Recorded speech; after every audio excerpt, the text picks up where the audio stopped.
ಭರತ ಹುಣ್ಣಿಮೆ ದಿನ ಕನ್ನಡಿಗ ಯಾತ್ರಿಕರು ತ್ರಿವೇಣಿ ಸಂಗಮದಲ್ಲಿ ಶಾಹಿ ಸ್ನಾನ ಮಾಡಿ ಖುಷಿಪಟ್ಟರು.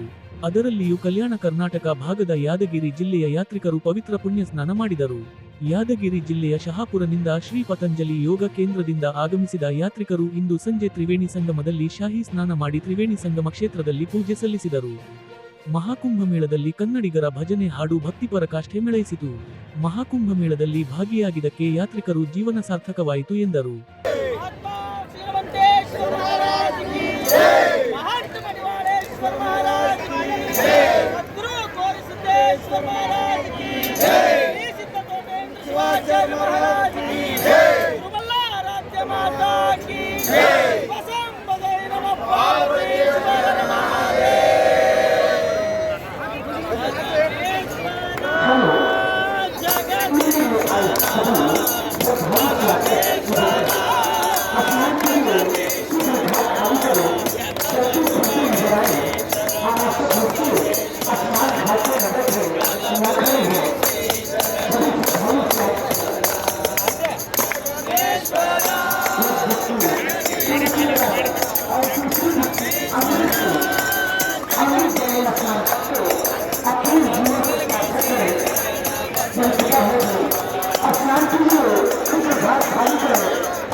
ನಾವು ಮಹಾಕುಂಭಮೇಳದಲ್ಲಿ ಭರತ ಹುಣ್ಣಿಮೆಯ ದಿನದಂದು ಇವತ್ತು ವಿಶೇಷವಾದ ಸ್ನಾನ ಮಾಡಿದ್ದೇವೆ. ಭಾಳ ಇಲ್ಲಿ ನೋಡಿ ಸ್ವರ್ಗಕ್ಕೆ ಬಂದಿದೆ ಅಂತಕ್ಕಂಥ ಒಂದು ವಾತಾವರಣ ಸೃಷ್ಟಿಯಾಗಿದೆ. ಮತ್ತು ನಾವು ಭಾಳ ದುಗುಡದಲ್ಲಿ ಇದ್ದೀವಿ. ಬರಬೇಕಾದ್ರೆ ಭರತ ಹುಣ್ಣಿಮೆ ದಿನ ಭಾಳಷ್ಟು ಜನಸಂದಣಿ ಇರ್ತದೆ ಅಂತಕ್ಕಂಥ ಒಂದು ನಮ್ಮಲ್ಲಿ ಇತ್ತು. ಅದು ನೋಡಿದ್ರೆ ಇಲ್ಲಿ ನಾವು ಉತ್ತರ ಪ್ರದೇಶ ಸರ್ಕಾರದ ಮುಖ್ಯಮಂತ್ರಿಗಳಾಗಿರ್ತಕ್ಕಂಥ ಯೋಗಿ ಆದಿತ್ಯನಾಥ್ ಅವರಿಗೆ ಎಷ್ಟು ಧನ್ಯವಾದ ಹೇಳಿದ್ರು ಕೂಡ ಕಮ್ಮಿನೇ.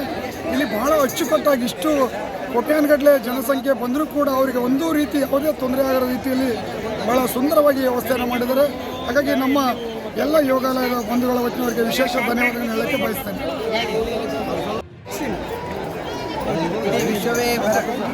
ಇಡೀ ವಿಶ್ವವೇ ನಮಗೆ ಬೆರಗೊಳ್ಳುವಂಥ ಇವತ್ತು UP ಸರ್ಕಾರವನ್ನಪ್ಪ ಈ ಕುಂಭಮೇಳವನ್ನು ಆಯೋಜನೆ ಮಾಡಿದೆ.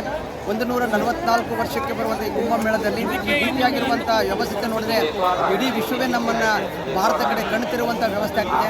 ಇವತ್ತು ಪೂರ್ಣಿಮೆ ದಿನ ಪೂರ್ಣಿಮೆ ದಿನದಿಂದ ಶಾಹಿ ಸ್ನಾನವನ್ನು ಮಾಡಿಕೊಂಡು ಪ್ರತಿಯೊಬ್ಬ ಕೋಟ್ಯಾಂತರ ಇಲ್ಲಿ ಬರುವಂಥ ಭಕ್ತರನ್ನು ಈ ಒಂದು ಪುಣ್ಯಕ್ಷೇತ್ರದಲ್ಲಿ ಕುಳಿಸಿ ಒಂದು ಸ್ವರ್ಗವೇ ನಿರ್ವಹಣೆ ಮಾಡಿದಂಥ ಒಂದು ಕಲ್ಪನೆಯನ್ನು ಕಾಣ್ತಿದೆ. ಇದರಿಂದ ನಮ್ಮ ಭಾರತೀಯ ಹಿಂದೂ ಸಂಸ್ಕೃತಿಯನ್ನು, ಸನಾತನ ಧರ್ಮವನ್ನು ಮತ್ತು ಇಲ್ಲಿರುವಂಥ ಸಾಧು ಸಂತರ ಭಾವನಾತ್ಮಕ ಸಂಬಂಧವನ್ನು ಬೆಳೆಸುವಂಥ ಒಂದು ಕೆಲಸ ಇಲ್ಲಿಯ ಮುಖ್ಯಮಂತ್ರಿ ಅಂತ ಯೋಗಿನಾಥರು ಮಾಡಿದ್ದಕ್ಕಾಗಿ ಅವರಿಗೆ ನಾವೆಲ್ಲರ ವತಿಯಿಂದ ಕಲ್ಯಾಣ ಕರ್ನಾಟಕದ ವತಿಯಿಂದ ಕೂಡ ಅಭಿನಂದನೆ ಸಲ್ಲಿಸುವ ಅವಕಾಶವನ್ನು ನಾವು ಎಡೆ ಮಾಡಿಕೊಳ್ಳುತ್ತೇವೆ.